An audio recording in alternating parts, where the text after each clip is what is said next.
देखिए, राहुल गांधी जी ने लोगों को बेवकूफ़ बनाया और लोगों को टॉफ़ियाँ देना का काम किया।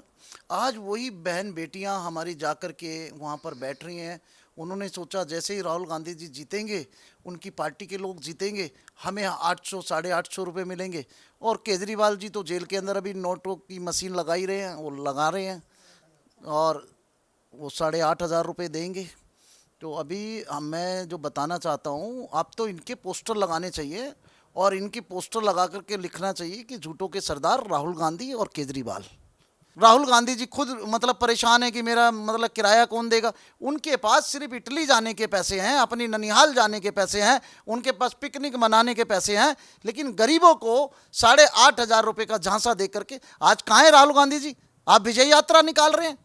अरे कभी आप निकालते हो जो देश जोड़ो, अरे टूटा ही कब था हमारा देश। अब आप विजय यात्रा, अरे विजय यात्रा में जितना खर्चा आप करेंगे, उस विजय यात्रा में खर्चा ना करने की बजाय आप 8,500 रुपये उन माताओं बहनों के एरिया में डालें जो आप 99 सीटें जीते हो। कोर्ट से मैं अपील करना चाहूँगा कि ये जो फ्री के लड्डू बांटते हैं ना, कि आज बिजली फ्री, पानी बिली और 8,500 रुपये फ्री, हाँ 1,000 रुपये केजरीवाल जी की तरफ से फ्री। तो केजरीवाल जी 1,000 देने से पहले, और मैं आपको इन लोगों पर बैन लगाना चाहिए और इन पे कोर्ट को संज्ञान लेना चाहिए, इनके ऊपर सख्त से सख्त कार्रवाई करके इनको सजा देनी चाहिए कि लोगों को बेवकूफ़ बना के वोट लेते हो आप।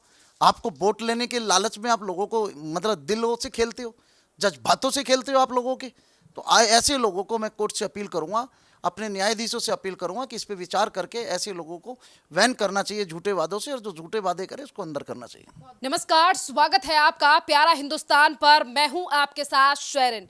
जिस तरीके से लोकसभा चुनाव से पहले कांग्रेस और आम आदमी पार्टी के द्वारा देश की जनता से तमाम वादे किए गए और उस पर ही कांग्रेस के द्वारा बांटे गए थे गारंटी कार्ड, जहां राहुल गांधी ने कहा कि हर व्यक्ति के, हर महिला के अकाउंट में आएंगे 8,500 रुपए और गरीबी मिट जाएगी खटाखट खटाखट। पर आज यही तस्वीरें जो हैं वो कांग्रेस के दफ्तर की सामने लगातार सोशल मीडिया पर आ रही हैं कि किस तरीके से गरीबी हटाना और महिलाओं को 8,500 रुपए और 1,00,000 रुपए देने की बात करने वाले राहुल गांधी अब पूरी तरीके से चुप हो चुके हैं। और वहीं कांग्रेस के दफ्तर के सामने देश भर में जो महिलाएं बैठी हैं उस पर भी कोई रिस्पॉन्स कांग्रेस पार्टी की तरफ से सामने नहीं आ रहा है। और इसी तरीके का कुछ हाल जो है वो देश की राजधानी दिल्ली का है, जहां पर आम आदमी पार्टी ने 1,000 रुपए देने की बात कही थी, पर आज आम आदमी पार्टी भी महिलाओं के मामले को लेकर चुप्पी साधे बैठी है। यानी कि कहीं ना कहीं लोकसभा चुनाव में जनता को गुमराह करने की कोशिश की गई। इसी पूरे मामले पर हम विस्तार से बात करते हैं। हमारे साथ मौजूद हैं शकील सैफी जी। सर, जिस तरीके से आज तमाम कांग्रेस के जहां पर दफ्तर हैं पूरे राज्य में, पूरे देश में, हर जगह पर महिलाएं और भीड़ दिखाई दे रही है कि राहुल गांधी का जो गारंटी कार्ड था जिसमें वो 1,00,000 रुपए देने की बात कर रहे थे, जब कांग्रेस की 99 सीट आ चुकी हैं तो उन राज्यों में इन तमाम विषयों को फुलफिल क्यों नहीं किया जा रहा है जिन पर राहुल गांधी ने हर प्रदेश राज्य में जाकर चुनाव प्रचार किया। देखिए, राहुल गांधी जी ने लोगों को बेवकूफ़ बनाया और लोगों को टॉफ़ियाँ देना का काम किया। आज वही बहन बेटियां हमारी जाकर के वहाँ पर बैठ रही हैं। उन्होंने सोचा जैसे ही राहुल गांधी जी जीतेंगे, उनकी पार्टी के लोग जीतेंगे, हमें 800 850 रुपये मिलेंगे। और केजरीवाल जी तो जेल के अंदर अभी नोटों की मशीन लगा ही रहे हैं, वो लगा रहे हैं और वो 8,500 रुपये देंगे। तो अभी मैं जो बताना चाहता हूँ, आप तो इनके पोस्टर लगाने चाहिए और इनके पोस्टर लगा करके लिखना चाहिए कि झूठों के सरदार राहुल गांधी और केजरीवाल। और केजरीवाल जी 1,000 रुपये दे रहे हैं। 1,000 कहाँ से देंगे? पहले आप अपनी बेल तो करा लो। आप झूठे वादे कर करके, आपके लोग कह रहे थे कि भाई केजरीवाल जी बाहर नहीं आएंगे तो इतनी बड़ी संपत्ति मिलेगी, इतना बड़ा ये मिलेगा। लेकिन आज देश की जनता, दिल्ली की जनता समझ चुकी है कि केजरीवाल दोषी हैं, शराब के दोषी हैं। और जो शराब उन्होंने बहन बेटियों के घर में पहुंचाई, जिसका आदमी 1,000 से 500 रुपये कमा करके लाता है, एक बोतल के साथ एक फ्री दे रहे हैं केजरीवाल जी। तो लोग समझ चुके हैं कि केजरीवाल ड्रामेबाज है। दिल्ली में 7 सीटें हमारे बीजेपी के लोगों ने जीती, मोदी जी के नेतृत्व में। मोदी जी का गारंटी कार्ड चला, ना कि केजरीवाल का गारंटी कार्ड चला। 8,500 रुपए की बात राहुल गांधी के द्वारा की गई, पर्चे उनकी पार्टी के नेताओं के द्वारा बांटे गए। तो जिस तरीके से आज इस पूरे मामले पर चुप्पी साधे बैठी है कांग्रेस, तो लगता नहीं सर कि कहीं ना कहीं देश की महिलाओं को गुमराह करने की कोशिश की गई है और फ्री बीस के नाम पर जो है वो वोट को अपनी तरफ अट्रैक्ट किया गया है? देखिए, कांग्रेस 70 साल से लोगों के साथ धोखा करती हुई आई है। आज कोई नया काम राहुल गांधी ने नहीं किया, यही काम इनकी दादी ने किया, यही काम इनके राहुल गांधी ने कर लिया। तो इससे कोई फर्क नहीं पड़ता है। ये लोग तो धोखा करते आए हैं, आज धोखा कर रहे हैं। आज हमारी बहन बेटियां, हमारी माताएं जो उनके बौखलावे में आई कि हमें 8,500 रुपये मिलेंगे, आज वो दफ्तरों के बाहर राहुल गांधी की तस्वीरों को इंतज़ार कर रही हैं, देख रही हैं राहुल गांधी कहाँ है, और राहुल गांधी जी लापता हैं। और राहुल गांधी तो छोड़ो, कांग्रेस के अंदर इतनी इंसानियत भी नहीं कि वो अपनी माफ़ी मांगे कि हमें आपने 99 सीटें दी, आप हमें माफ़ कर दीजिए, हम आपने झूठा वादा किया और आपने हमें दिया। तो मैं देश की जनता को भी कहना चाहता हूँ कि आप झूठे वादों में ना आकर के अब ले लीजिए 8,500 रुपये। कहाँ से देंगे वो? उनको तो खुद मतलब जो है मतलब लाले पड़े हुए हैं। राहुल गांधी जी खुद मतलब परेशान है कि मेरा मतलब किराया कौन देगा। उनके पास सिर्फ इटली जाने के पैसे हैं, अपनी ननिहाल जाने के पैसे हैं, उनके पास पिकनिक मनाने के पैसे हैं, लेकिन गरीबों को 8,500 रुपये का झांसा दे करके आज कहाँ है राहुल गांधी जी? आप विजय यात्रा निकाल रहे हैं। अरे कभी आप निकालते हो जो देश जोड़ो, अरे टूटा ही कब था हमारा देश?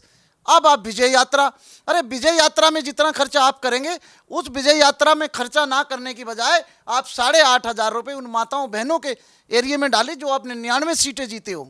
सर, इसी के साथ आज देश की जनता जो है वो सोशल मीडिया के माध्यम से हर मुद्दे पर नजर रखती है और कहीं ना कहीं कांग्रेस को लेकर ये सवाल भी उठाया जा रहा है कि एक तरफ कांग्रेस के नेता हों या समाजवादी पार्टी या पूरा इंडिया अलायंस, एक तरफ जब एनडीए की सरकार देश में बन चुकी है पर किसी भी नेता ने जो है वो तीसरी बार प्रधानमंत्री बनने पर नरेंद्र मोदी को बधाई नहीं दी।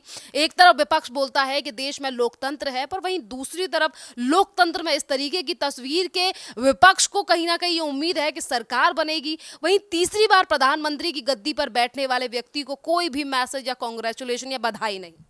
देखिए, ये लोग तो चाहते ही नहीं कि देश का प्रधानमंत्री नरेंद्र मोदी बने, एक ईमानदार व्यक्ति बने, एक देश का सच्चा सिपाही बने। आज मैं पूछना चाहता हूँ, राहुल गांधी के पास कितनी प्रॉपर्टी है, अखिलेश के पास कितनी प्रॉपर्टी है, डिम्पल यादव के पास कितनी प्रॉपर्टी है, और पार्टी के नेताओं के पास कितनी प्रॉपर्टी है, लेकिन हमारे नरेंद्र मोदी जी को एक माँ की तरफ से फ्लैट मिला था, वो भी उन्होंने एक एनजीओ को दान दे दिया।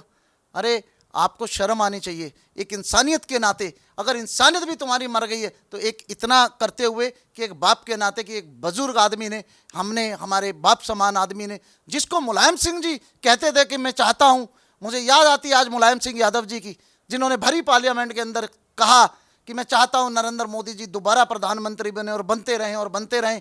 अखिलेश जी, अगर आपको जरा भी शर्म है तो आप अपने वालिद साहब का वो बयान एक बार दोबारा टीवी पर देख लीजिए, जो उन्होंने कहा था कि मैं चाहता हूं देश का प्रधानमंत्री दोबारा नरेंद्र मोदी बने, और इतना भक्त, इतना मानते थे नरेंद्र मोदी को।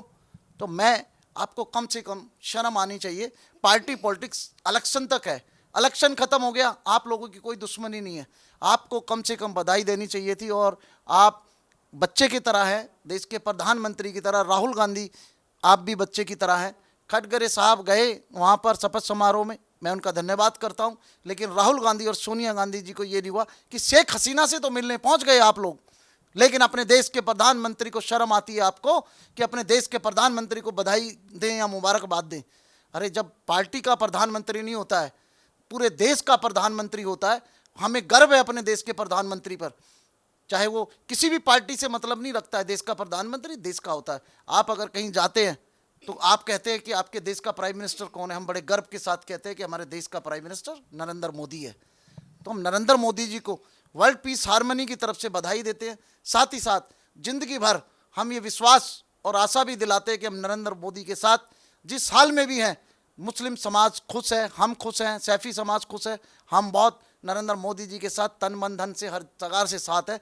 जिस हाल में भी नरेंद्र मोदी रखेंगे हम रहने के लिए तैयार हैं। सर, जैसा कि अभी आपने जिक्र किया है कि आप एक मुस्लिम हैं और फिर भी देश के प्रधानमंत्री नरेंद्र मोदी को पसंद करते हैं, उनकी नीतियों पर चलते हैं, पर सवाल ये भी है कि जिस तरीके से विपक्ष की तरफ से फ्रीबीज को लेकर तमाम वादे किए गए थे, नौकरी को ना छोड़कर 8,500 रुपये या तमाम बेरोजगारी भत्ते देने की बात कही गई थी, और पिछले दिनों ही सुप्रीम कोर्ट ने फ्रीबीज को लेकर जो है वो आपत्ति भी जताई थी कि इलेक्शन के दौरान दौरान जो है वो फ्रीबीज पर रोक लगाई जाए। तो आपको क्या लगता है सर कि फ्रीबीज का जो मामला है उस पर कितनी गंभीरता से कोर्ट को एक्शन लेना चाहिए? क्योंकि फ्रीबीज के चक्कर में एक तरफ वोटों का भी नुकसान है, जनता भरोसा भी कर रही है किसी पार्टी पर और फायदा भी नहीं है। देखिए, कोर्ट से मैं अपील करना चाहूँगा कि ये जो फ्री के लड्डू बांटते हैं ना, कि आज बिजली फ्री, पानी बिली और 8,500 रुपये फ्री, हाँ 1,000 रुपये केजरीवाल जी की तरफ से फ्री। तो केजरीवाल जी 1,000 देने से पहले, और मैं आपको इन लोगों पर बैन लगाना चाहिए और इन पे कोर्ट को संज्ञान लेना चाहिए, इनके ऊपर सख्त से सख्त कार्रवाई करके इनको सजा देनी चाहिए कि लोगों को बेवकूफ़ बना के वोट लेते हो आप। आपको वोट लेने के लालच में आप लोगों को मतलब दिलों से खेलते हो, जज्बातों से खेलते हो आप लोगों के। तो ऐसे लोगों को मैं कोर्ट से अपील करूंगा, अपने न्यायाधीशों से अपील करूंगा कि इस पे विचार करके ऐसे लोगों को बैन करना चाहिए झूठे वादों से, और जो झूठे वादे करे उसको अंदर करना चाहिए। बहुत बहुत धन्यवाद सर।